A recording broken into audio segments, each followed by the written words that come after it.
Okay, I think we'll begin. Well, we can talk more about it. Yeah. Everyone seems to have their little plates.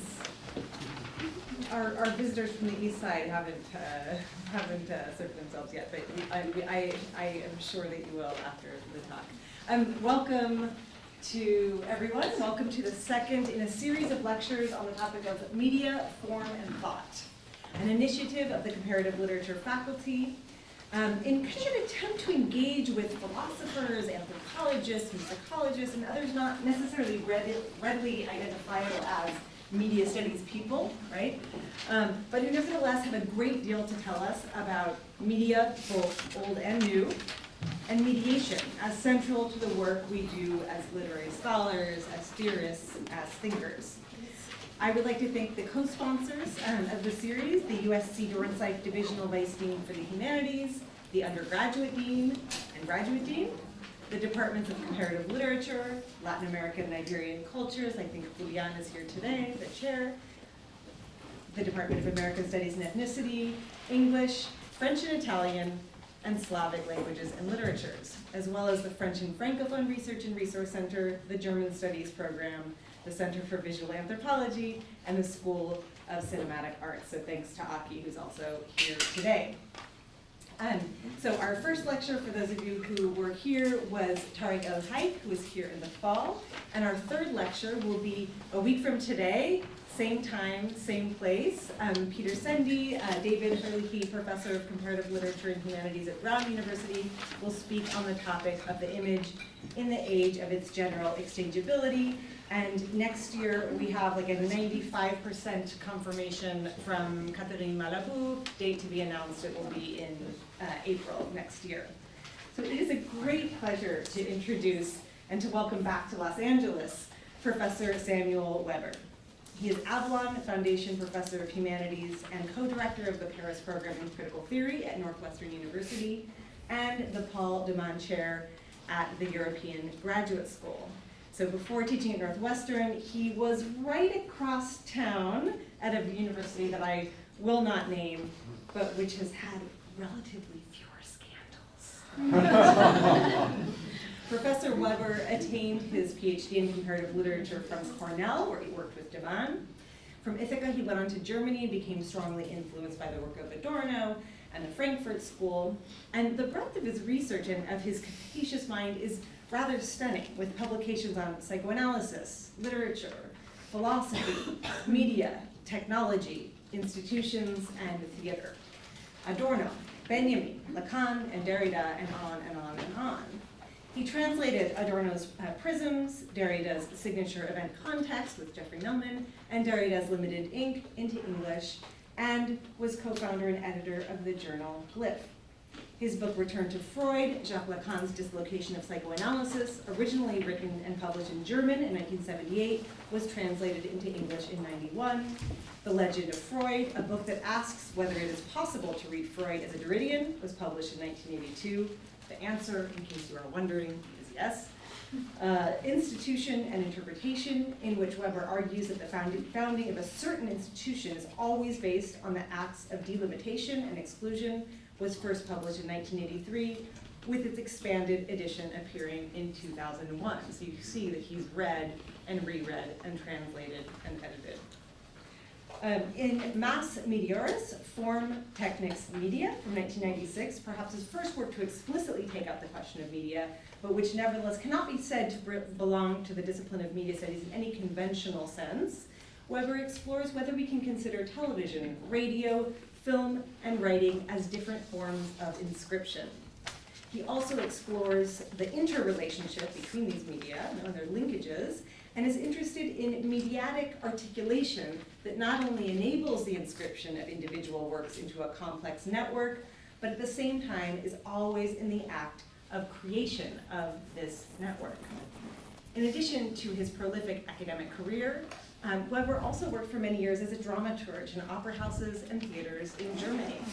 Drawing on this experience, he examines dramatic writings that challenge the traditional conception of the theater in his book, Theatricality as Medium, from 2004. And this was actually my introduction to your work.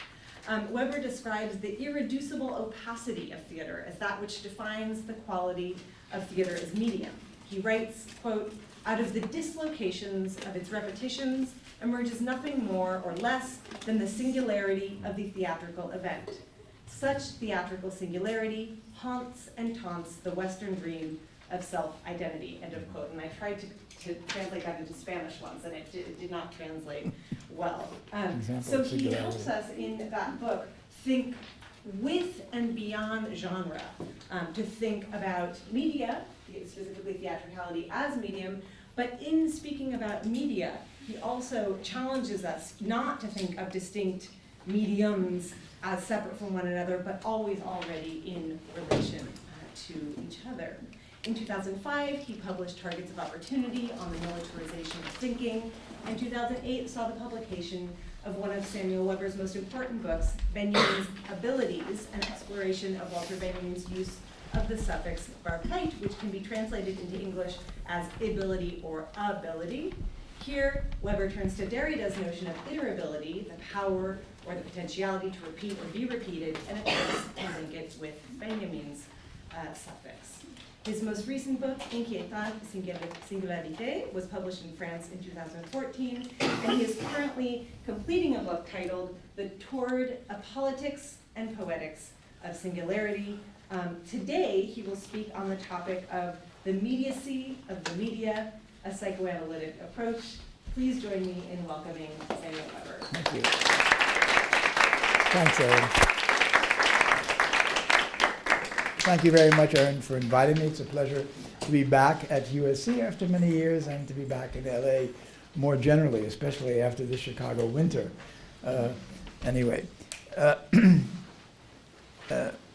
In democratic societies, nothing could be more significant than the role played by what we call the media, which explains perhaps why we use this word so often without always being very certain of its grammatical status. Is it a singular or plural noun? As well as being certain about what exactly the word might mean or involve. This uncertainty has all kinds of consequences, and not just theoretical ones. In order for democracies to function, the demos must be able to determine and articulate its needs, wishes, and concerns in a world that increasingly eludes direct perception. What we call the media, therefore, function increasingly as the extended eyes and ears of those who rely upon it for their contact to the world beyond their immediate reach. This is true not only of citizens comprising the electorate of a nation, but also of its leaders and policymakers. All of this is so familiar that it would be superfluous to mention it were it not for the fact that the enormous power of the media can at the same time obscure or even efface the question of just how media frame our view of the world in private as well as in public. Part of this obfuscation has to do with the way the media tend to redefine, if not obviate, the difference between public and private. From the selfie to the reality show, from Twitter to Facebook, the media often reconstitute the public sphere as a mere extension or prolongation of the private, even while the basis of privacy are being reduced steadily in the name of national security and of commercial efficiency. I will, of course, not be able to deal today with all aspects of this reframing, not just because it's too vast and too complex for a single talk, but also because we are all of us more or less subject to what Noam Chomsky and Edward Herman once aptly designated as manufacturing consent. The so-called choice recently mandated by governmental authorities to allow internet users the option of either approving or refusing cookies placed on their computers or smartphones, which then allow net providers to trace the behavior of those who visit their sites and to commercialize that. This is just one recent instance of this subjection. Manufacturing Consent was published 30 years ago, 1988, but it's no less timely today when the concentration of power in the media is surely far greater than it was then, as the recent merger of AT&T and Time Warner has demonstrated. In addition, in the 3 decades since the book first appeared, the advent of the internet has added a new dimension to the media universe, making it even more complex and more powerful than it already was. In what follows, I will be discussing mainly how psychoanalysis can possibly shed some light on the functioning of this complex social, political, and psychological power, especially as it relates to the audiovisual media. I make this choice because, as I've indicated, I'm convinced that the audiovisual media, and in particular television, reinforced but also transformed by the internet and smartphones, continue to frame the way the vast majority of persons in our societies conceive of and interact with both the world and themselves. The relationship that President Trump has to Fox News is just the tip of this iceberg, although a rather significant tip. Of course, Trump also uses Twitter to communicate. But I want to suggest that both content and style of this non-visual communication, Twitter, are informed by the way the audiovisual media have shaped the way its viewers view the world and themselves, mainly by reducing the complexities of temporal and spatial distance to a carefully constructed sense of immediacy and urgency. The current emphasis on live transmissions goes together with a no less emphatic presentation of what is called breaking news to bind viewers and listeners and influence their behavior and attitudes. This process, of course, has a long history.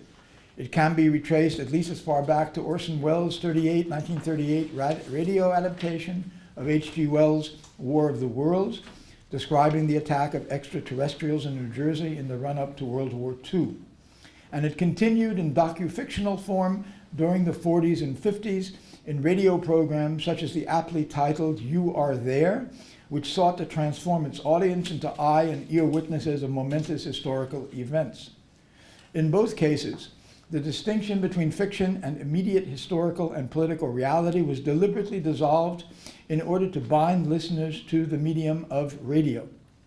It is a cliché, but not necessarily wrong, to affirm that the media simplify the information they provide.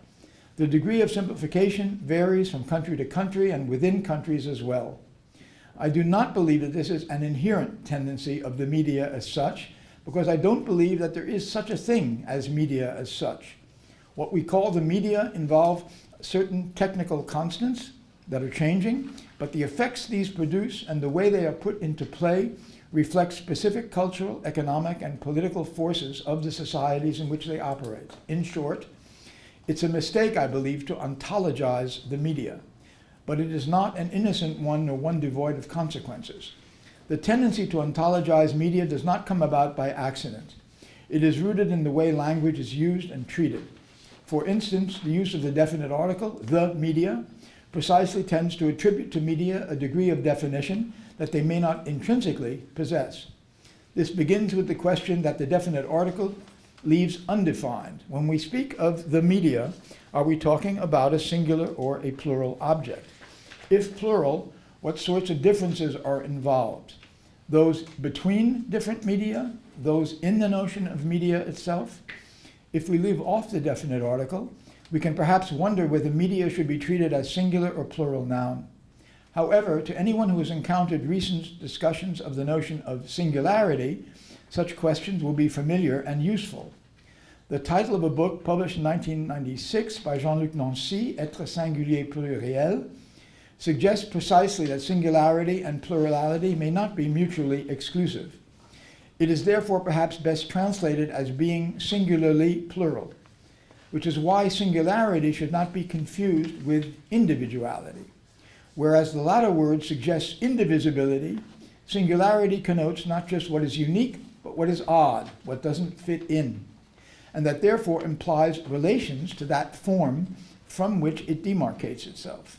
In short, where singularity is concerned, the law of mutually exclusive oppositionality, otherwise known as the principle of identity, is less relevant than what I will call, invoking a Freudian term, the law of ambivalence, not of the either or, but of the this as well as that. Freud used the term ambivalence to describe the simultaneity of feelings and attitudes that logically would seem to be mutually exclusive, love and hate of the same person or object at the same time. But he was also aware that such a logic or anti-logic could be applicable beyond the sphere of the individual psyche, and indeed could apply to the process of identification in the most general sense. This co-implication of incompatibles does not imply that its constituent elements merge or fuse, but rather that they are interdependent, inseparably in tension with one another. Derrida will call this, among other terms, aporetic. The singular, precisely in its distinctive uniqueness, entails plurality. To be distinctively unique, one must distinguish oneself from others. The singular is recognizable or identifiable only, therefore, when it is repeated. However, in being repeated, it changes. How now does this relate to media? The tension between the ostensible immediacy of the one and the mediacy of the many is what gives rise, in the self-description of the audiovisual media, to the use of words such as live, or in French, en direct, but also, as I've mentioned, to words such as break or breaking. Such words seek to bridge the gap between the singular immediacy and plural mediacy by, in the vocabulary of news reporting, presenting that very gap as a break, breaking news, which in the US at least complements that other break, the commercial break. The responses to this situation on the part of the televisual media, and intensified with the internet, provide ample indications of such ambivalence at work. Flaming in internet postings, as well as direct threats and other expressions of aggressivity and incivility, respect for and mistrust of the media, separating and bringing together. Such manifestations complicate but also promote the desire for simple moral evaluations and equally simple cognitive judgments, both of which seek to defend against such complexities. This is true of the media generally, and no less so of the role psychoanalysis has played in their history. One aspect of the historical relation of psychoanalysis and the media probably begins with Freud's nephew, Edward Bernays, whose family emigrated from Vienna to the US in 1892, a year after Edward was born. There, in the US, he was to become a pioneer in the field of public relations and propaganda, the latter being the title of perhaps his most famous book, published in 1928, in which he used the work of his uncle, among others, to develop techniques of manipulating and controlling masses of people. When this book was republished in 2004, Chomsky wrote an introduction, praised the study as, quote, an honest and practical manual that provides much insight into some of the most powerful and influential institutions of contemporary industrial state capitalist democracies, end quote.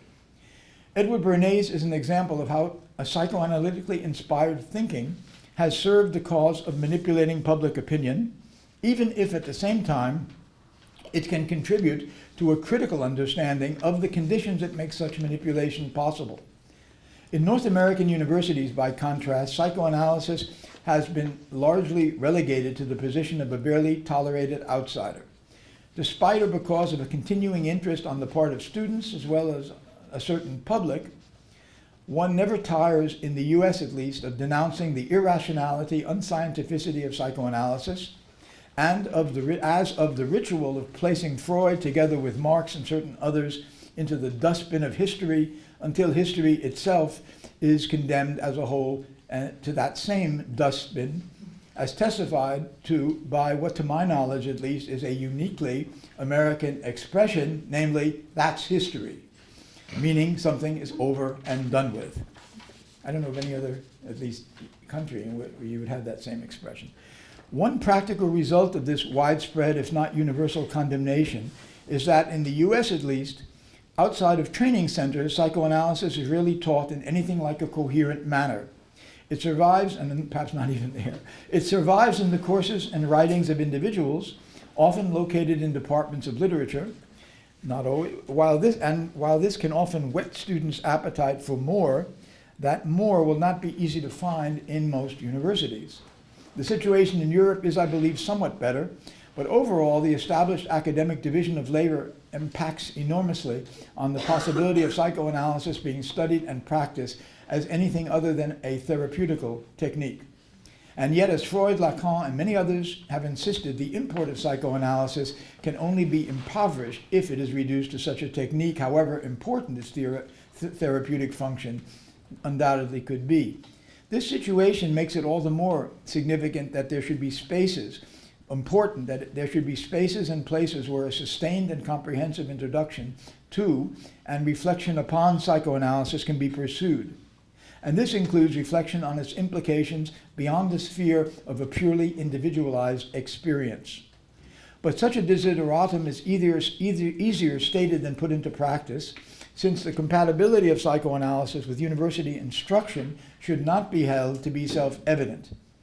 As Derrida once wrote, if one were to take psychoanalysis seriously, the result would be a nearly unimaginable earthquake, indescribable even for psychoanalysis, end quote.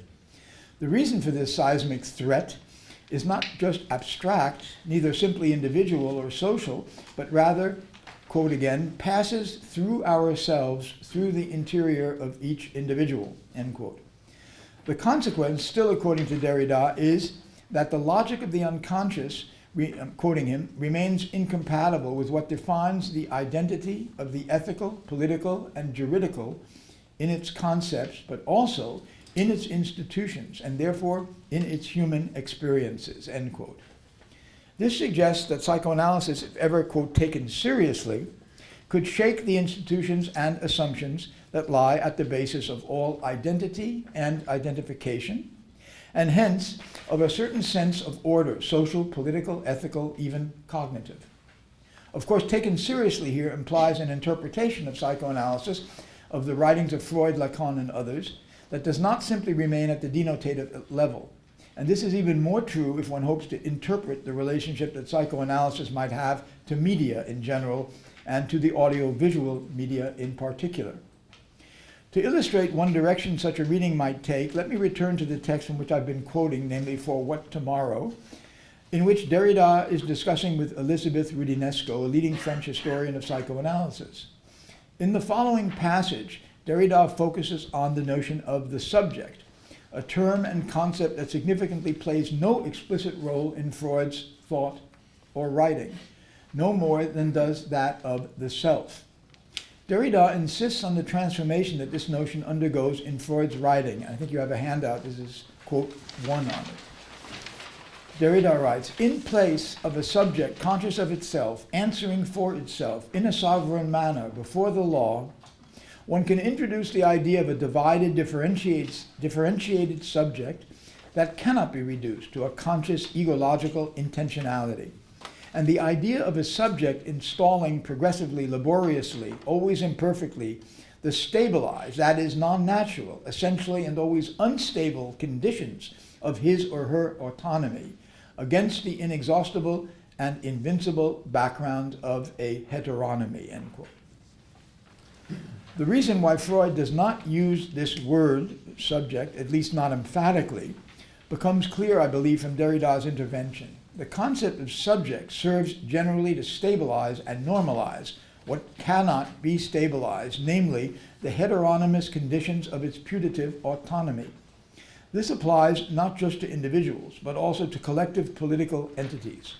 Hence Derrida's use of the word sovereign in describing the manner in which the self-conscious subject seeks to answer for itself before the law.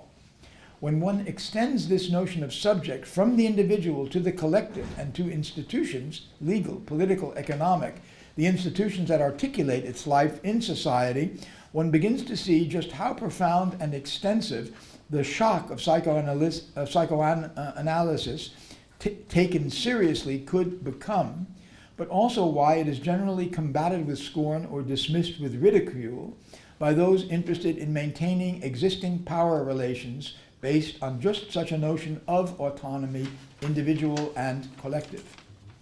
If then the potential consequences of psychoanalysis can undermine the foundations of our legal and conceptual systems, what implications could this have for an understanding of the role of media today?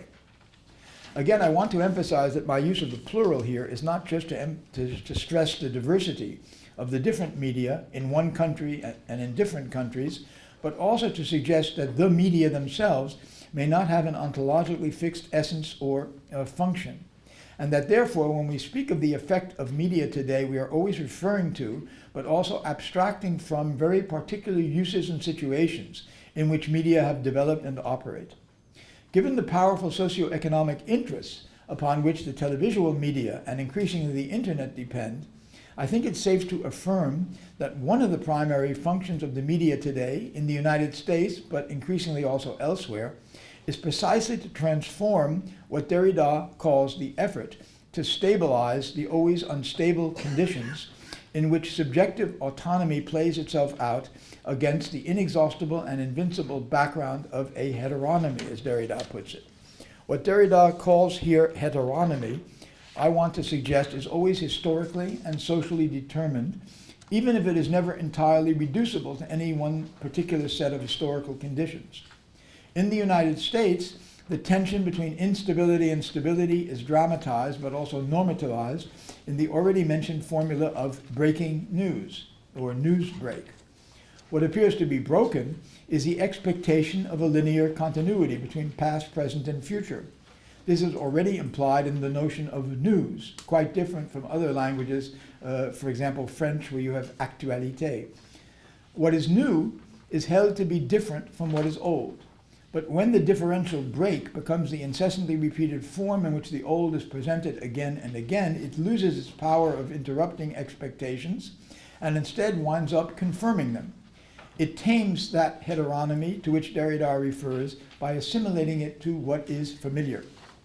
It is through this tension between the desire for autonomy and the condition of heteronomy, to which that desire both responds and seeks to deny, that the perspective that psychoanalysis opens on what we call media can best be delineated. Although in his conversations with Rudinesco, Derrida is quite dismissive of Freud's metapsychological theories, preferring to them what he calls Freud's less global, his partial, regional, and minor analyses, of which surely those concerning the uncanny are the most important to him. I want, by contrast, to suggest that what is called Freud's second typology of id, ego, and superego, which I prefer to translate as it, I, and trans-I I'm not so sure about, but it and I are definitely better, that this second typology can indeed be of great use in helping to articulate more precisely what Derrida himself refers to as the divided, differentiated subject. It's precisely with respect to this differentiation, linked to what Derrida refers to as the invincible background of heteronomy, that Freud developed the notion of what he called the dependencies of the I, which thereby emerges the I as something of a clearinghouse for the conflicting messages arriving to it from the it and from the trans-I. You have to excuse my stubbornness here. I'm going to just to get away from this idea of superego. Let me take a moment to justify in passing this rather unusual translation of what in English has been translated as superego by trans-I. Of the many mis and poor translations of Freud, and they are legion, one of the worst, because most leading, I believe, is the notion of superego, to render the German word Über-Ich. Über in German is not merely a vertical marker, but also a horizontal one, as for instance with the word translation, Übersetzung, or transference, Übertragung. This does not merely change orientation of direction from vertical to horizontal. It also changes the nature of what it names by introducing movement and time into the process. Über as trans suggests a crossing over, as with a bridge, not a stable elevation. But there's another Freudian concept that reinforces this unlikely translation of Über as trans-I, one that gestures toward the core of the relation of psychoanalysis to media. This is the notion already mentioned of transference, in German Übertragung, which, as already noted, involves a lateral dislocation rather than a vertical ascent.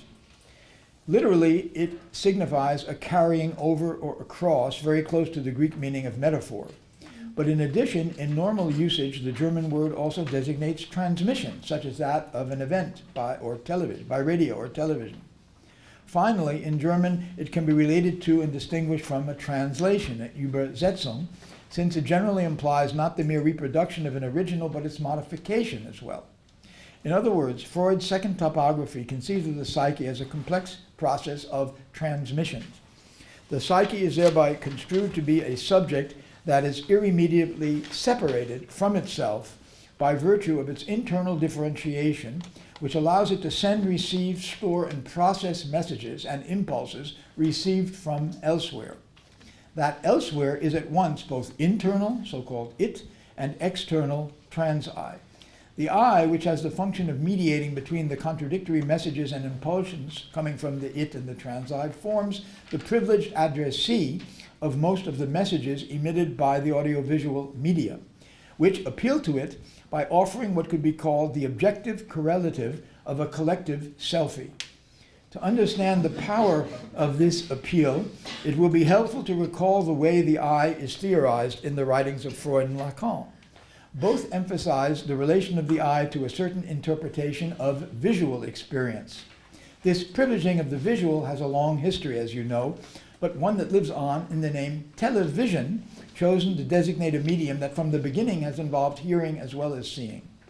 This privileging of sight over sound can be seen as continuing a tradition that reaches back to ancient Greece, where a hierarchy of the senses was established in which sight and sound were deemed superior to the lower senses of taste, touch, and smell. Aristotle's declaration at the beginning of his Metaphysics is well known, quote, "We prefer sight, generally speaking, to all other senses. The reason for this is that of all the senses, sight best helps us to know things and reveals many distinctions," end quote. Sight best helps us to know things, according to Aristotle, to the extent that it appears to extend the limitation of individual corporeal existence. At the same time, it is tied to that existence, although this limits its power. Although this limits its power, it also endows it with a certain authenticity. In English, we have the expression "to see with one's own eyes," own two eyes, which illustrates the privileged cognitive function of this sense. The condition of that privilege, however, is that these senses be construed as being one's property, one's own. The media can therefore be distrusted insofar as they substitute other eyes for one's own, but they also try to reduce this mistrust by creating a sense of intimacy and actuality. Reality shows are an attempt to bond the generality of the medium with its viewers as individuals. The audiovisual media, and in a different but related way perhaps smartphones, seek to respond to the tension between what might be called a sense of physical immediacy qua limitation on the one hand, and the desire to transcend such limitation on the other. This is a major component of the situation in which the audiovisual media have developed and to which they have responded. In so doing, they have sought to exploit the most long-standing desires and above all fears provoked by the tension between what can be designated as life in the singular, which is necessarily limited and therefore mortal, and the notion of a self that is defined by its ability to stay the same over time and through space. The notion of the self, I've argued elsewhere, and that's in this book to which Aaron referred, draws much of its power, I want to suggest, from the biblical account of the creation of the world by a monotheological, universal, and exclusive supreme being, which is projected as existing above and beyond the restrictions of time and space, which is to say, above and beyond the constitutive limitations of physical life in the singular. The biblical origins of this conception of the self are ancient, widespread, but also geopolitically and historically determined, and therefore not necessarily universal. Other ways of experiencing the relation of self and other are conceivable. Be that as it may, the development of the audiovisual media and its close ties to the development of military technology suggest that conquest and subjugation have often been privileged as a means of controlling, if not resolving, the tension between infinite aspiration and finite reality. And this, of course, by no means is limited to the societies and cultures informed by the biblical tradition to which I've referred. The tension between physical limitation and what could be called the positive transcendence of self, there's also a negative transcendence, but I won't be able to get into that too much here, produces both the prestige and the mistrust associated with the audiovisual media today. With the advent of the smartphone, which has evolved into a miniature computer with the capacity for recording, storing, and transmitting audiovisual and other data, the media reassert their intimate and long-standing claim to supplement the physical senses. They are as mobile as individual bodies, and indeed more so, but they are also capable of recording and transmitting the situation of those bodies throughout the world. They relate to those bodies not merely externally, but increasingly as internal prostheses, correcting and directing hearts and minds. Although their operation is dependent on an external source of energy, transforming binary codes into electrical impulses, such devices, together with the rapidly expanding technologies of robotics, continue to appeal to representational images in the constitution of the self, not just through selfies, but also through what Kant and Benjamin would have called the communicability, in German Mitteilbarkeit, of these images, that is, their capacity to be transmitted and shared. The selfie only works insofar as it can be seen, at least virtually, by others. Twitter enables the verbal equivalent. WhatsApp perhaps combines the two.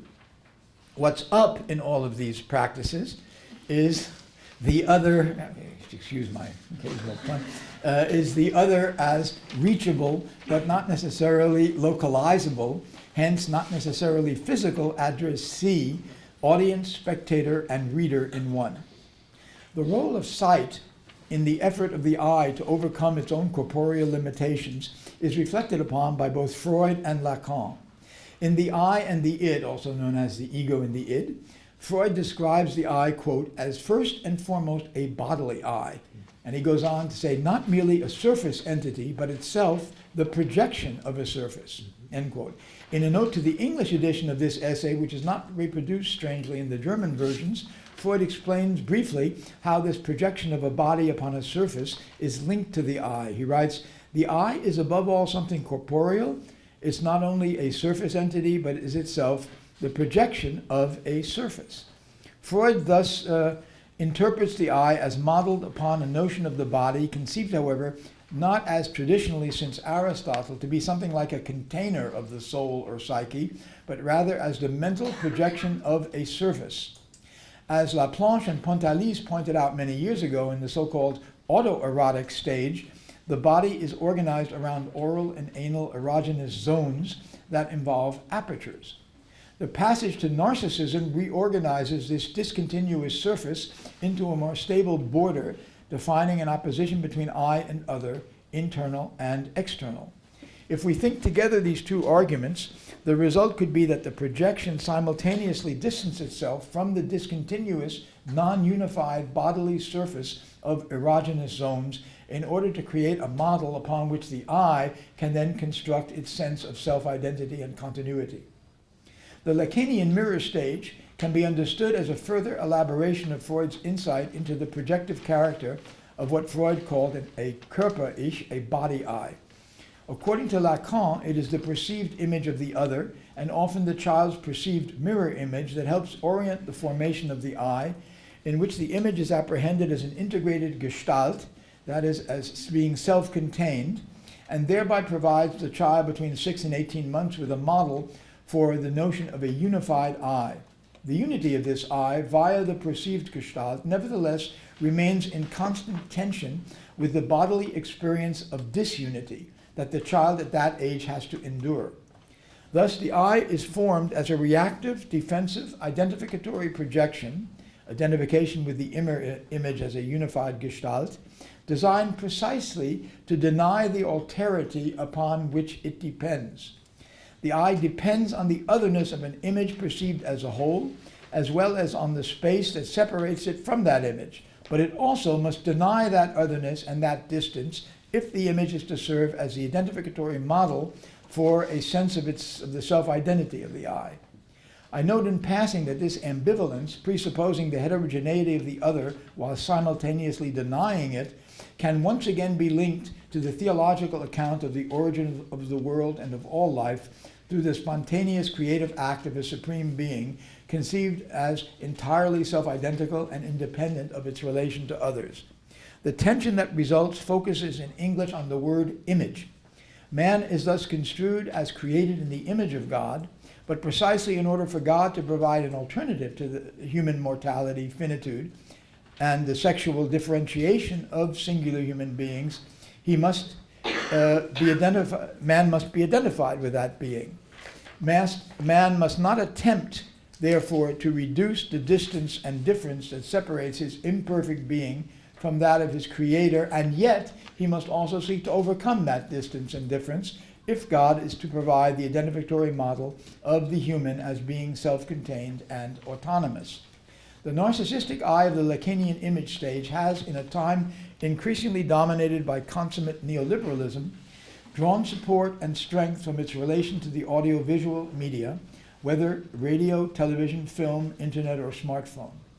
This is, of course, not all that the media do, nor must they necessarily and inevitably play this supporting role. But given the socioeconomic conditions and power relations under which they function, this is the role most of them are called upon to play here and today. In so doing, they contribute to aggravating the tension between a singular I that can never appropriate and enrich itself enough, and the constitutive biological and existential limits that that same singular I has difficulty in acknowledging, much less accepting. Faced with the increased production of wealth on the one hand and the increasing disparity between rich and poor on the other, which tends to impose ever more hazardous conditions of survival, not just upon previously colonized parts of the world, but also within the colonial homelands themselves, anxiety is increasingly channeled into aggressivity, looking for an external cause that can be imaged and identified, and thereby localized, controlled, excluded, or eliminated. For instance, migrants or terrorists. In his early essay on the mirror stage, written in the mid-30s, as I've said, revised after World War II, Lacan inscribed the process of imaginary projective formation of the I as resulting in the tension between the phantasm of the dismembered body, French corps morcelé, and a formation of the I that therefore, this is quote 2 on your handout, that therefore finds its oniric symbolization in the armed camp, even a stadium, distributing from the inner arena to its outer edge, surrounded by rocks and marshes, two fields of struggle opposed to one another, where the subject bogs down in the quest of the lofty and distant inner castle, whose form symbolizes the it in a striking manner. And on the mental level, we find realized those structures of fortification that metaphorically emerge spontaneously as though issuing out of the symptoms themselves of the subject in order to designate the mechanisms of undoing, isolating, doubling, displacement of obsessional neurosis, end quote. By locating the point of departure of the struggle in a fantasy of the dismembered body, and that toward which it tends in the image of a distant inner castle that is also a fortress, Lacan anticipates one of the major effects of the digitization of media that has occurred in the past decades. The perceived integrity and wholeness of the phenomenal world upon which the I or ego depends traditionally as a model for its self-image as a unity is revealed as that which it always was, namely as merely analogical, that is based on a conception of likeness that seeks to transform similarity into sameness, and that necessarily forgets that all likeness is necessarily also unlike. All similarity also dissimilar.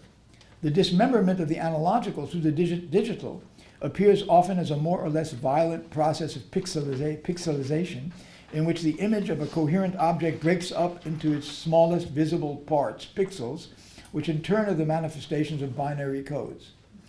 The effects produced above all by the abrupt pixelation of images, above all of imaged objects and subjects, can range from exultation to anxiety, anxiety at the loss of a stable integrated object on which to project and thereby confirm the stability of one's own self-identity, and exultation at being liberated from the limiting constraints of a determining object, especially where the process of liberation is understood as the result of an intentional act, and thus as a manifestation of control and of power. Such exultation can therefore be seen as the medial correlative of that jubilation that Lacan once observed in the young child recognizing its image in a mirror or elsewhere. I want to suggest that the fascination with and power of the audiovisual media today has much to do with the way it stages this tension between dismemberment and dissolution on the one side and the identificatory self-identification on the other.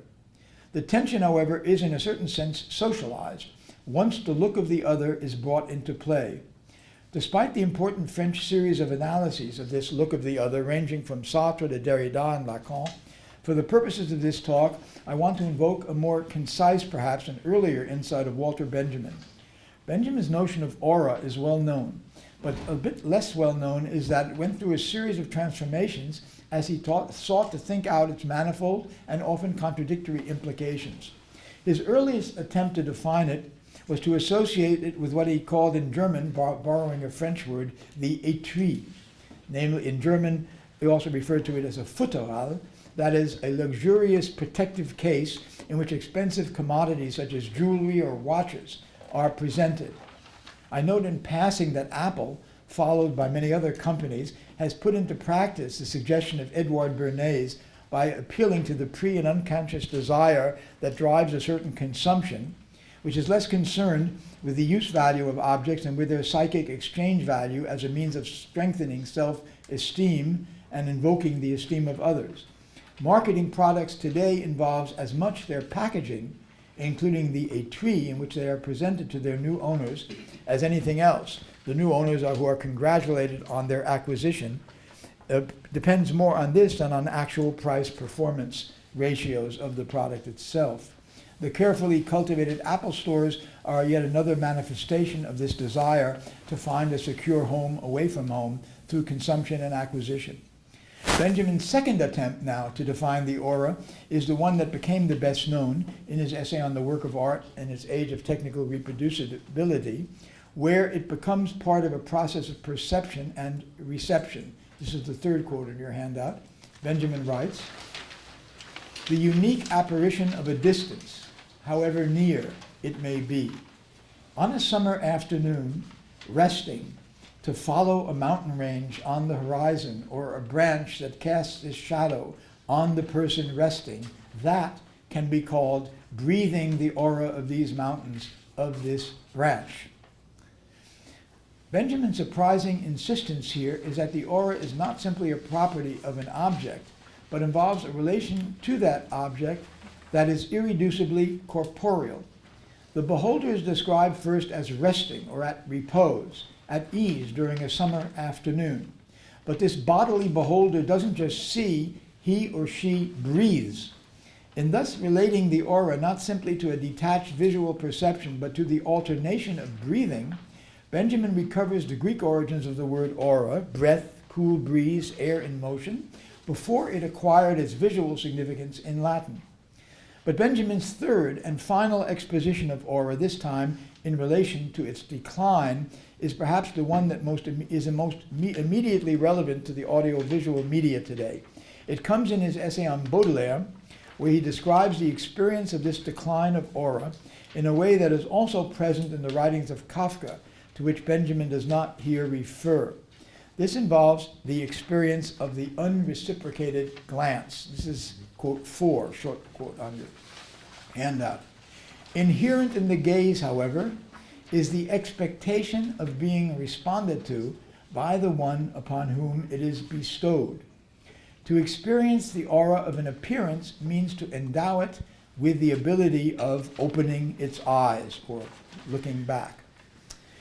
Benjamin's eye-opener here consists in relating aura to a reciprocated glance. Conversely, the absence of such reciprocation marks its decline. Visual communication becomes asymmetrical.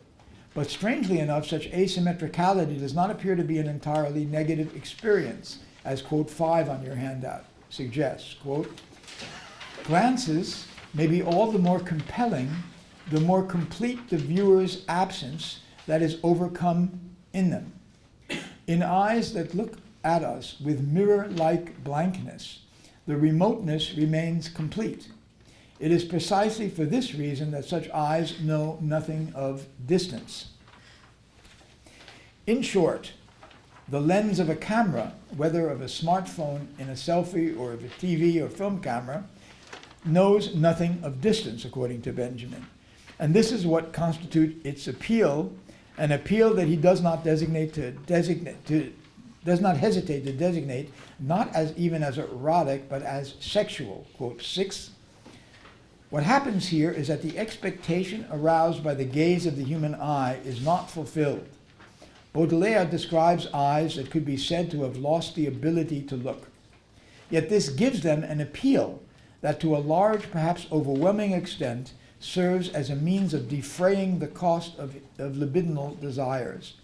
It was under the spell of those eyes that sex in Baudelaire detaches itself from eros, end quote.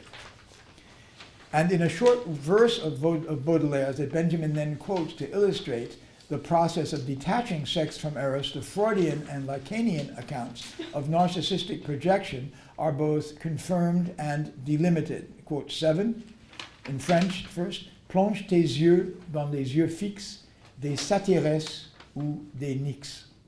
In English, plunge your eyes into the eyes fixed of sirens or of nixes.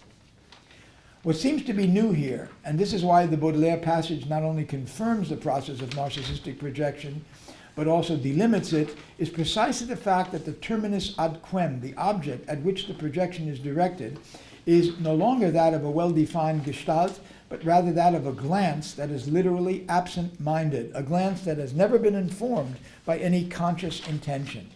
In previous writings, Benjamin, quoting Pirandello, had already suggested that this was one of the main differences between traditional theater and cinema.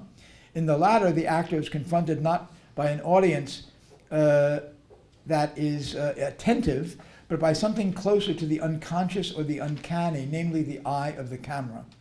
This anonymity or inhumanity of the gaze assimilates it to all the mechanisms of recording that render experience technically reproducible, by detaching it from anything like a constitutive origin, and that thereby evoke the desire to take the plunge into the abyss, plunge your eyes into eyes that are fixed. Such eyes may be fixed in place like the lens of the camera, but at the same time, they cannot be reduced to any one place, any one identity, any unified self-consciousness. And yet it's precisely this mixture of unstable fixity that gives them a certain libidinal power. In Baudelaire's poetry, this is attributed primarily to prostitutes who are literally placed out in front of themselves, thus offering an ostensibly irreducible distance in which the spectator or the voyeur can project themselves and imagine their power without risk. It is also hardly irrelevant today, I think, to note that prostitution, together with pornography, increasingly figure as models for the ambivalent convergence of total commoditization and media control. Through the media, bodies and faces are put on sale and on show, inviting participation while ostensibly offering the protection of a self-distance. A similar process seems to characterize the influence of media on politics, economics, and society in general. Media offer models of projective identification in which the I can figure itself as autonomous by polarizing the other. The this as well as that of ambivalence is thus trumped by an increasingly lethal either or. Pun intended. What is important to keep in mind, however, and with this remark I will conclude, is that commodification always entails a horizon not just of ownership but of dispossession. This double horizon, which once again seeks to domesticate ambivalence by polarizing it, hides behind words such as competitivity and even excellence. Thus, the ostensibly unlimited expanse opened by media collapses distance into proximity while revealing the proximate to be infinitely distant, and thereby increasingly functions as a means of surveillance, selection, and control. A horizon of ownership and profit maximization structures the media themselves, and the recently approved merger of AT&T and Time Warner is perhaps a sign of things to come in the industry, the commercial fusion of production, distribution, and transmission. But such tendencies toward unification of media follow a bottom line that is constantly shifting. The bottom line of near-term profit maximization is what strives to reconcile the functioning of the media today with the self-destructive tendencies of narcissistic projection described by Freud and Lacan. But the horizon of that bottom line is also what makes that history intrinsically unstable and uncertain.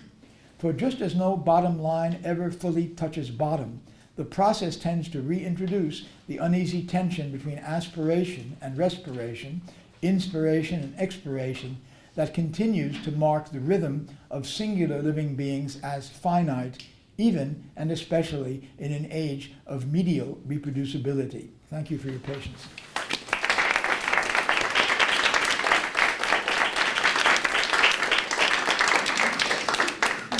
Thanks so much. We have time for questions, comments, conversation, debate. Do you like to field your own questions, or? No, not at all. Too many.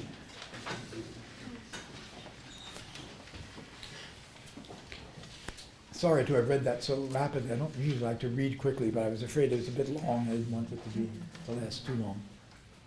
Aki. I'll take a step. Thank you, Sam. And I'm going to start talking and try to formulate the question because I'm not sure I have the question just yet. But I'm, following the logic of your presentation and introducing very early on the notion of ambivalence and of a certain kind of temporality and a temporal structure, and then turning toward the question of the subject and the absence, let's say, of a figure of the subject in Freud, which is going to be one of the places where you're going to locate your analysis. I was really struck by where you took this toward the end around Benjamin and the question of the aura and the way in which the aura produces distance. And that sentence that you quoted, I've read so many, it sounded different in this context than when I've read it previously.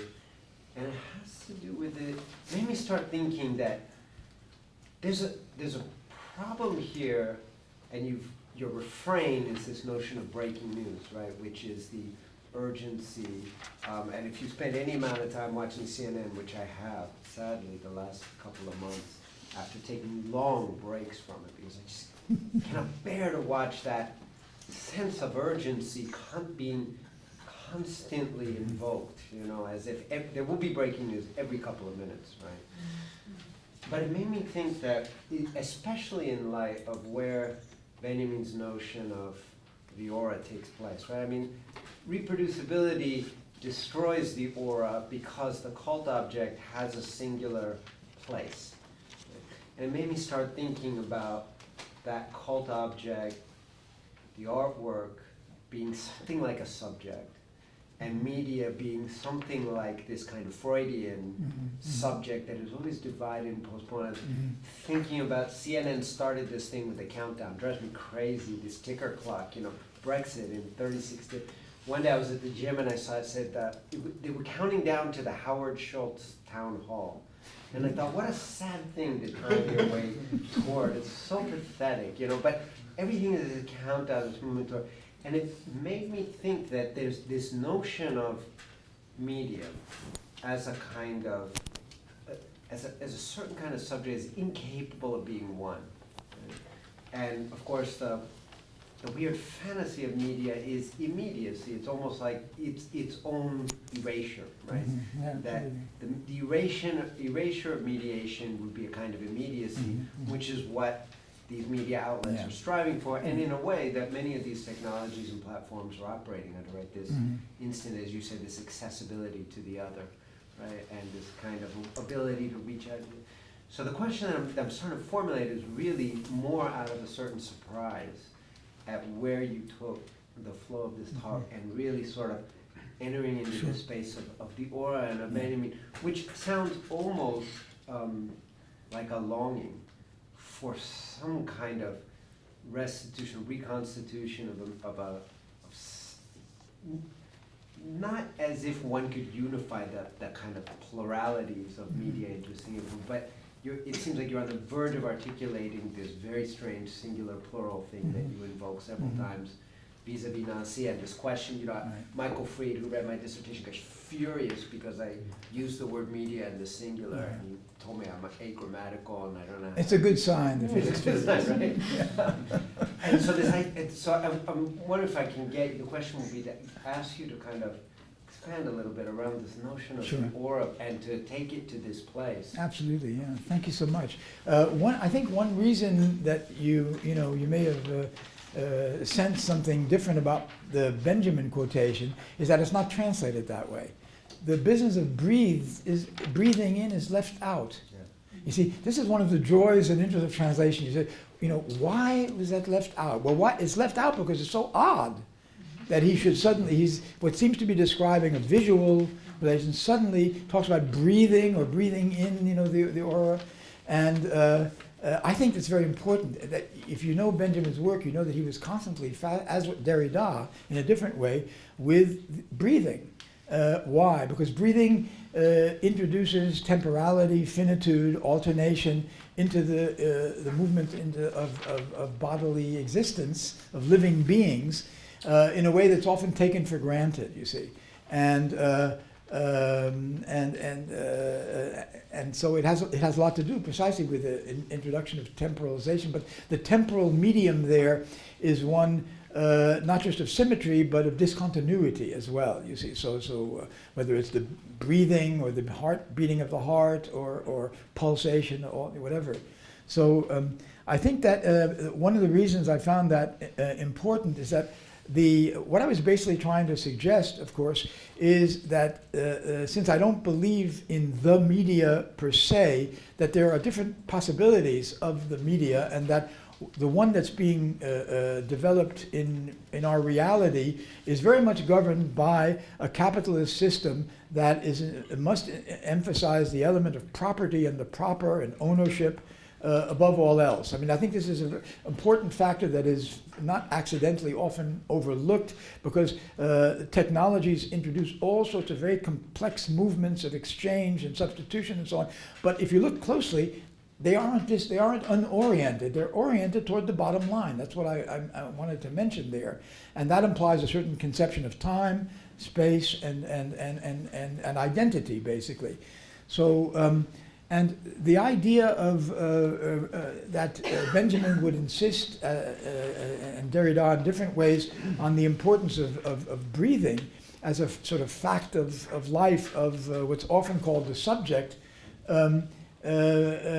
enables me to sort of suggest that there is a connection between the effort to emphasize a certain kind of property and proper, and a certain conception of what it means to be alive and in relation and mortal, essentially. That's why some of these very scanty shorthand references to the Genesis and so on. So that and there you come into the question, for example, of the break and breaking news, and then the countdown. The countdown already suggests quasi-military expectation, counting down to a certain point, explosion, launch of a rocket, something. And I think it goes together with on the one hand, always this double attempt to frighten and to reassure. So the frightening is some big one is coming, not just in California, but and so on. And the reassuring is, well, it's okay, because look what's coming in 10 minutes. We have 10 minutes or 2 hours. We have Schultz. And it's not just, I think it's not just that, but it's everywhere now. You see on the bottom right of the screen what the next, it's YouTube or wherever, they have to tell you what's coming. Then on the bottom, you also have a constant, information that is supposed distracting and about, which has nothing to do with what you're seeing exactly on the screen. And it seems to me that all works together to both assuage and to reassure and to frighten. In a sense. So that's the fact that someone like Benjamin or Derrida takes seriously enough questions like breathing is for me a way of acknowledging the basic situation, which may be in some way at the source of this refusal of ambivalence, to acknowledge ambivalence, the effort to sort of turn it into an oppositional structure that in which could be controlled, basically controlled, predicted, mastered, and so on. And in the book that I finished and hope to have published one of these days, I trace that back to a certain possible reading of Genesis and so on, and the whole question of a kind of monotheistic creation and so on and so forth. So that, in other words, the question of the relation of life, living singular, see, the question of singularity is related in a strong way to the question of life. Is it because singular living beings are not the same as life in general? And I tried to sort of distinguish, but it's not limited to that. The singular doesn't have to be strictly, but in our social and cultural reality, I think that's one of the reasons why there is an effort to absorb the singular into the individual, which is not at all the same thing, and which allows a kind of idea of ownership, property relationships, predominance of self over other. And the media, in a way, certainly participate in that, although they can also clearly, they have the potentiality of undercutting it and do that at times and so on. So, for example, just to give a very concrete example of what's going on right now, let's say in France, with this citizens' revolt over the last months of the yellow vests, you can see things on YouTube that you will not see on the mainstream television channels of all kinds, but also you have a fairly large variety. At the same time, the political impact of YouTube is still much less than the political impact of the mainstream media, which are controlled by a very small number of persons, actually. I'm just going to go from left to right because I saw you all at once. So we'll start with Aiden, and then we'll go to Sage, and then we'll go to Connor. Thank you so much for your talk. I was wondering, based on your discussions of kind of the corporality of media and the kind of singularity of multiple subjectivities, if you could speak to how disability studies might inform your argument going forward, or if Sure. you've given that any thought? Yeah, I mean, I haven't worked on this. I know this is a very important relatively new aspect of cultural studies and literary studies and so on. But it links up with this question: is something like the fragmented body, is that a pathological, exceptional case, or is it can it be seen as precisely constitutive of what it means to be a body? And so, in this sense, therefore, disability studies. I mean, the word is already a little bit loaded because it's a negative. It's disability, but in fact, it reveals an aspect of what it means to be a bodily living being that may be shared in many other cases by people who don't seem to be disabled or handicapped. And that's one of the reasons it's a very important new tendency that people shouldn't put in a corner, or should bring out of a ghetto of pathology or abnormality or so on, and see that as relating to what it means to be a bodily individual, if you see. And so I think going back to Lacan, Melanie Klein, these are some of the classical studies of the experience of the body as something that is intimate, but also not necessarily controllable, not necessarily unified, and that and I think that could be an important resource for that. Beyond that, I haven't worked a lot on it, so I can't.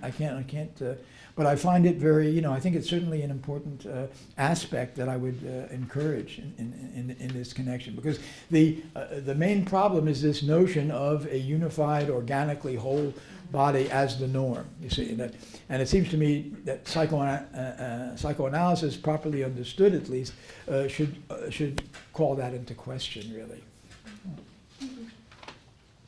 Thank you so much. My question also has something to do with the body and embodiment. I was wondering if maybe I could get you to talk a bit more about theater and the actual presence of bodies, right? Because you obviously published a book on that, but you briefly gestured towards theater here, because I was really hung up on you mentioning the Mitteilbarkeit of media, the German word kind of carries within it sort of fragmentation, but also sharing oneself, right? So like Teil being the part, but also mitteilen as in I'm sharing a part of me with everyone here, right? But also it's so close to the German unmittelbar, which is immediate, right? Yes. So I'm kind of wondering how much, or how you think about the medium specificity of theater in relation to what you talked about of performers on a stage, seeing the actual, as an audience, we see the actual bodies of people performing, right? And if then, a break, right? If a break were to happen, that would be a completely different thing. If we see someone breaking from their role, then that would be something very immediate and actually unexpected, right? But I'm also kind of wondering, in how far having the actual proximity of bodies in the same space kind of challenges or in any way changes what you talked about with the Mitteilbarkeit of the media. Mhm. I'm not sure how much I can say here that would go beyond what I already, tried to discuss in that book to which you refer. Although they sound almost the same, they're quite different. The idea of Mittel in German is sort of like means, and the Mitteil, which is based on the notion of part and partitioning. It seems like the idea of sharing in the sense of, I think I try to translate it as impartibility, is a very different kind of relation than, let's say, the usual notion of means determined by an end. Of course, we have, ever since Agamben and others, the idea of a means that isn't, trying to develop a notion of a pure means or something like that. That wouldn't be a means to an end there. But I tend to, having worked a bit in the theater, I tend a little bit more to see it from the stage out to the audience rather than from the audience toward the stage. And there, the fact that when you're playing on the stage, you're relating not just to a single other, but to a vast group of others that are differentiated spatially, socially, depending on where they are, and so on. And when you're figuring out a staging, you should take that into consideration, that something is going to appear differently. So the same body is going to be shared differently depending on the position of the persons with which it's being shared. And so this strikes me as an example that again moves away from the idea of a unitary, symmetrical subject-subject or subject-object relation to a fact that the singular is at the same time plural, because it's playing to a diversity of different. So also when you write something, when you compose something, to the extent to which you're considering who your audience, who your readers, who your listeners, viewers are going to be, you have to take into account a differential plurality of reasons. Now, if you're working under commercial constraints, you're going to try to find the common, what they have in common.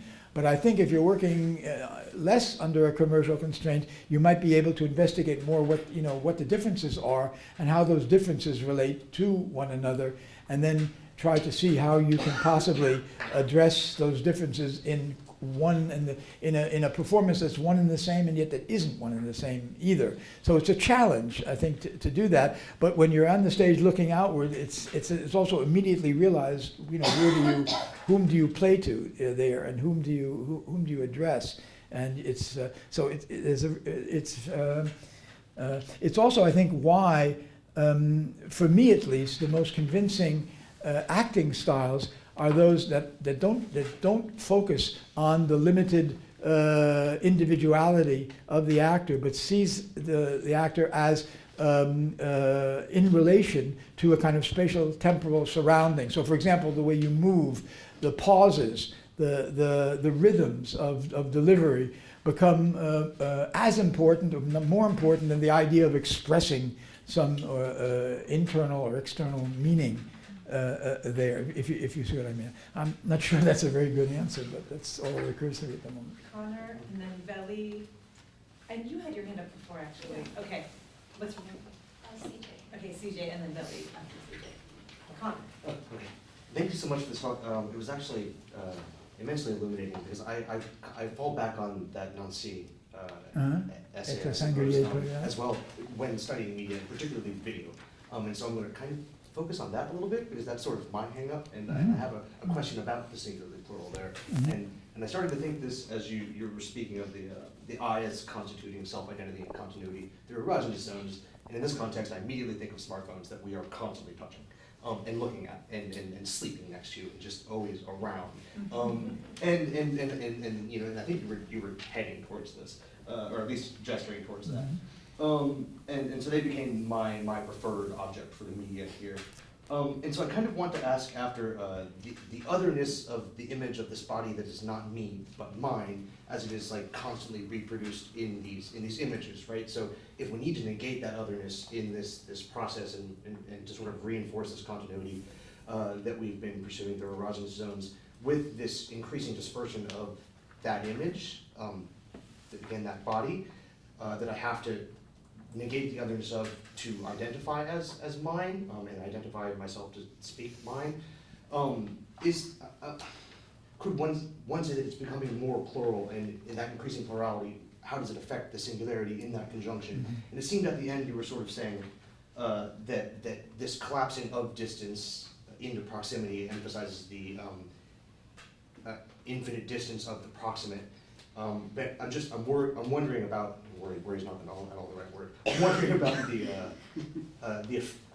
effects on the singularity plural as a conjunction, as sort of a co-emergent arising, and because that research I was referring to deals with videos specifically in the context of rebellious mass mobilizations. And before smartphones and things were really a thing, before YouTube even, so they're early in this millennium. So I'm kind of wondering about the tension in that conjunction because of this increasing dispersion.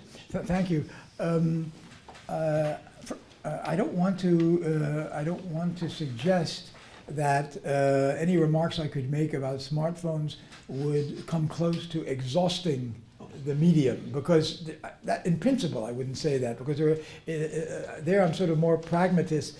Just the way the pragmatist said that the meaning of a word depends on its uses, so the smartphone, I think it has, my basic approach is that the media are both ambiguous and ambivalent, and that it's only the effort to deny that ambivalence that it seems to me to be questionable and perhaps counterproductive. But I have to say, I am struck by a certain correspondence between the Heideggerian vision that he developed in his essay on technics, where he talks about the modern technology as a way of, I forget the exact word now in German that he uses, but it comes close to sort of cornering you. That the more mobile you are, the more you can always be. He uses a word in German that, of course, there were nothing like smartphones at the time or anything like it, but that somehow anticipate the kind of surveillance and control that to which technology in general and smartphones in particular could contribute. I know the word is in German gestellt. Gestellt the means literally to place, the past participle of placing, which is stellen. But when something is gestellt, it also means it's cornered. The idea of cornering. It's framed. You can't move. You can't escape, basically. And so he develops a whole theory of technology that could be almost directly related to smartphones. That you're always on call. It's another possible translation. I haven't thought about this for a while. All the German doesn't come back to me, but these are sort of literal idiomatic translations of words that he uses in that essay. So this is the one part of it. But the other part is, and it could come back to the question of theatricality, is that I'm really struck by a certain type of theatricality that I encounter in the most superficial way when I see people today, young people particularly, posing for selfies and with an amazing theatrical aplomb, because I recall the horror when I was young of having to pose, for photographs, and the photographs, they say cheese because you didn't know what to do, and you had this kind of grimace. And when I see the ease with which young people today pose for selfies, on the one hand it's wonderful, and on the other hand it's sort of disturbing, precisely because it seems to be so easy. It's as if they're, they've internalized a whole series of roles that they're able to play, and I sort of, it's curious to know who whom the addressees are, of that. So in a way, I guess what I'm suggesting is that, like all technologies in particular, but differently, the smartphone brings this possibility of global transmissibility almost home to every individual, practically, not every, but anyone who happened to have in a way that before was, unthinkable, because of the elaborateness of the apparatus is necessary, and and it can produce. This is not the case of a smartphone, but we all, I'm sure, are still somewhat under shock about what happened in New Zealand, where you had a horrific massacre being filmed and streamed to the internet. It wasn't a smartphone. It was a camera on a helmet or something that the guy had, and the whole thing being theatrically staged. I mean, in other words, all of these terms, which in certain contexts could seem progressive and so on, can be horrific. And the first thing I think you have to realize is not to trust to any single term or value outside of the particular context in which they all have the possibility of horror and whatever the discovery, in their possibility. And this is where theatricality and so on, sending his manifesto to the Prime Minister of New Zealand just as he begins this massacre, and filming it and putting it on the internet, knowing that it can't possibly be completely censored, and so on. And it gives us pause, I think, to reflect on this enormous power and its ambivalences there. So I guess that's sort of what I'm arguing. At the same time, that obviously what I was presenting does have a critical thrust to it, but at the same, I do want to sort of relativize that to some extent and say that, and above all, to say that this is not in any sense an effort to exhaust the possibilities, both for good and bad, of these media. Yeah. I love the part that you merged psychoanalysis and media together, and I also remember you mentioned a little bit of the therapeutic function in the psychoanalysis. So I just wonder, is it possible that media give us a therapeutic function, just like what functions in the psychoanalysis?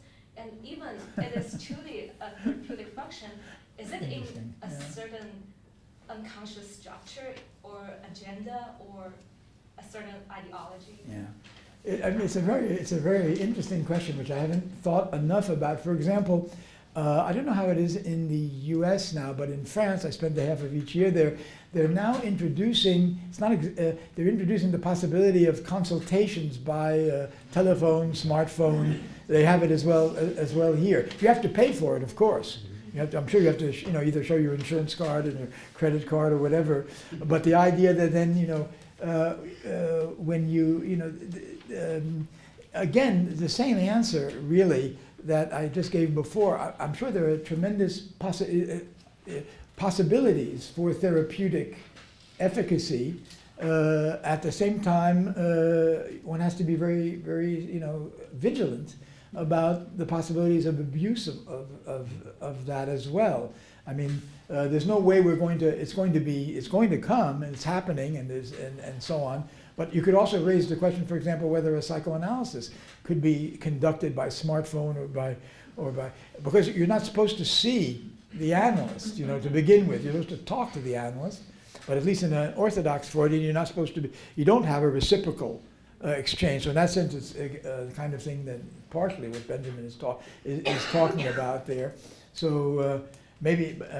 On the other hand, maybe one doesn't need a smartphone then for it, because you just, I really don't know. I just I don't want to sort of go beyond the limited experience I've had. I think that there are undoubtedly possibilities for media to work therapeutically, but I think that the important thing is to leave the possibilities for research as open as possible, which means not just reflecting pharmaceutical. If you're doing medical research and so on, there was a case in France a few years ago of a man named Bonveniste, the same name as the linguist, who was an eminent biologist who came up with discoveries about what he called it metaphorically the memory of water, which was not an explanation. It was the fact that when you made extreme dilutions, his work was financed by a homeopathic laboratory, but that's nothing new with that. Most scientific research is financed by laboratories. And he showed that in extreme cases of dilution, there were molecular changes took place that the normal traditional molecular theory couldn't account for. And this caused a huge uproar because it called into question the molecular theory of matter. And he was disciplined. He wasn't allowed to speak to newspapers. There are a book and articles on this, you can get it on the internet, but he continued to do research, and some of the research he did had to do with the transmission of data, you see, that would produce material effects that could not normally be explained. This was somebody who was an established and very respected microbiologist. It wasn't just a kook or a fanatic or something, and he was basically almost hounded out of the profession. See, this is a negative example of Le Monde 10 years later published a page discussing him, and Le Monde was criticized by some of its readers for contributing to irrationalism, because they knew that whatever he was doing, was irrational, and therefore he says, at a time, I remember the readers writing, at a time when science is being challenged by the revival of religion, you are undermining the seriousness of science by even discussing this, by even reporting about it, this kind of sort of, don't tell me about it, I don't want to know about it because it's dangerous. So here's a good example of, we have to create conditions under which research, for example, about the use of media for therapeutic effects could be examined, but hopefully not overly influenced by particular economic, political interests. So can we just have time for Veli's question, and then we'll have more time for conversation over wine and cheese. Professor Weber, thank you. Not to mark you out as a singular subject or attribute too much ecological conscious intentionality on your part, but there's a certain sense that your, different strands of your work cohere in this talk. And I don't know how far I can ride on the fecundity of the phrase "to shoot," but I'm particularly reminded of the work that you published under the title "Targets of Opportunity."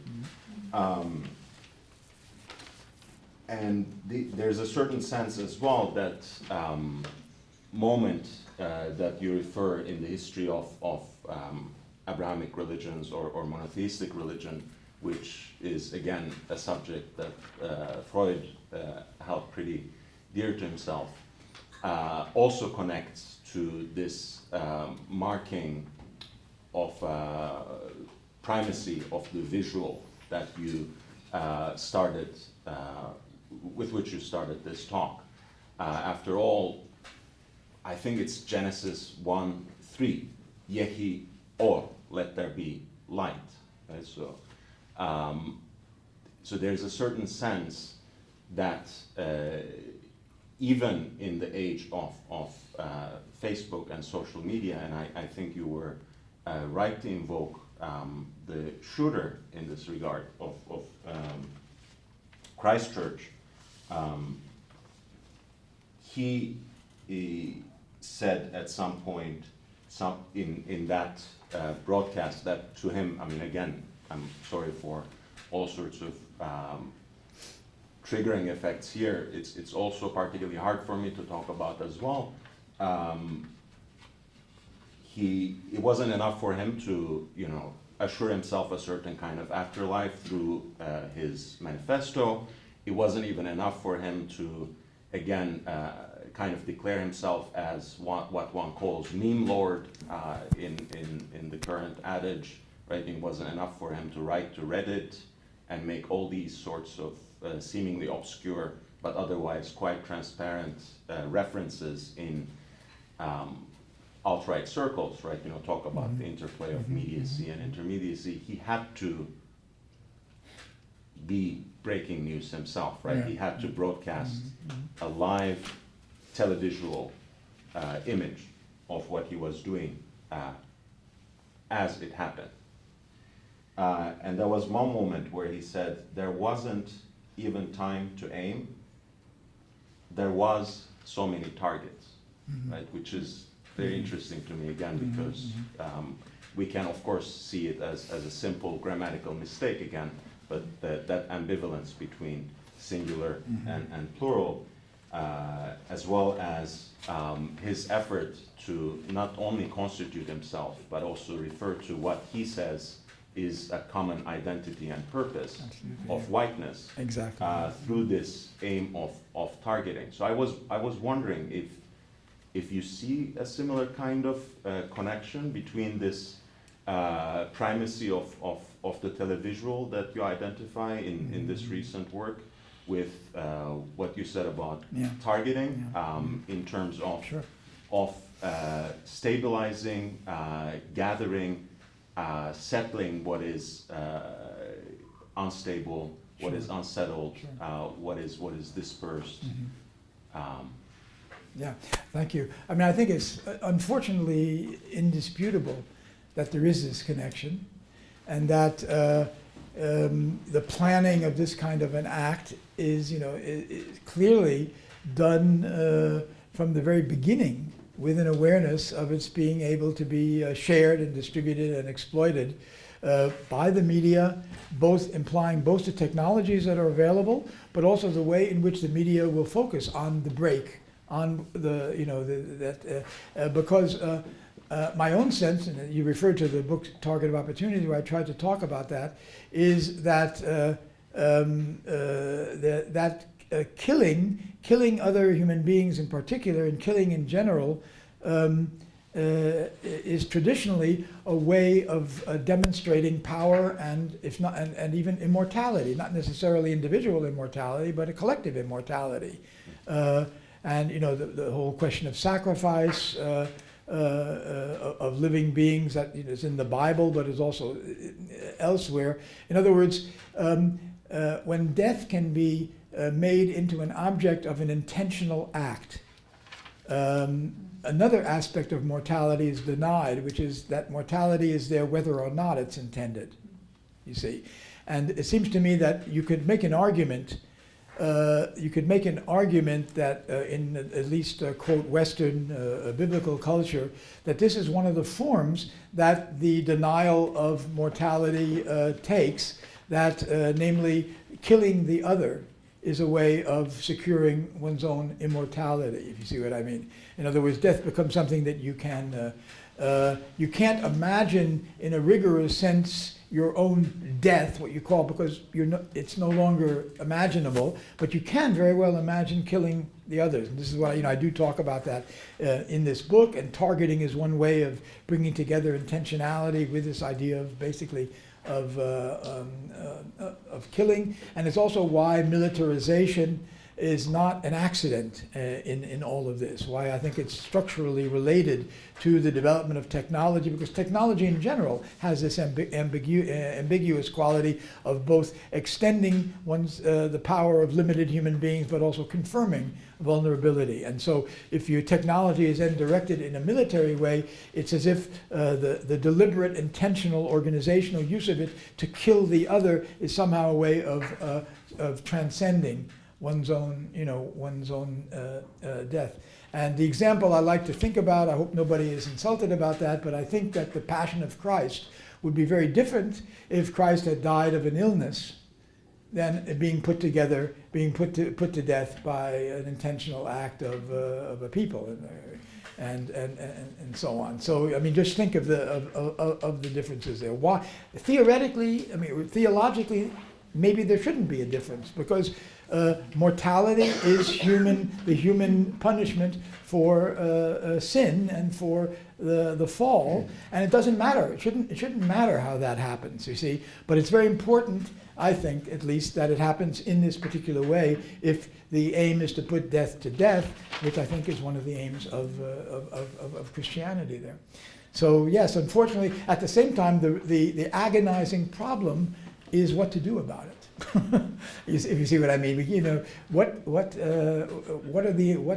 lessons can one draw? The Prime Minister of New Zealand is going to enforce more rigorous laws of the acquisition of weapons and so on. That's okay, but this act in New Zealand was also inspired in part by Breivik in Norway, who also had a very carefully planned and orchestrated act, very, in a way political, and based basically on the sacrificing for the survival of the race, the white race, the European race, whatever. So it's all based on the same conception of identity as continuity through time, as it were, just extending it to from the individual to the collective. But that's why I keep taking up the implication of Derrida that the question of sovereignty is as important in an individual case as it is in a collective case. It boils down often to the same set of ideas in a way. So yeah, it leaves us with a terrible dilemma, and it will take a lot of thinking. And of course, my own feeling is that the dilemma is made even more difficult by the fact that the solution, if there is, or the response to that cannot be purely technical. And that it involves, from my point of view, it involves a whole system that privileges money, power, property over solidarity, interdependence, recognition of the other, and so on. And that system is one, obviously, that is deeply rooted and becoming perhaps more every day. So I can't, unfortunately, end with a very optimistic note, but that's not my task. Okay? Thank you so Thank much. you.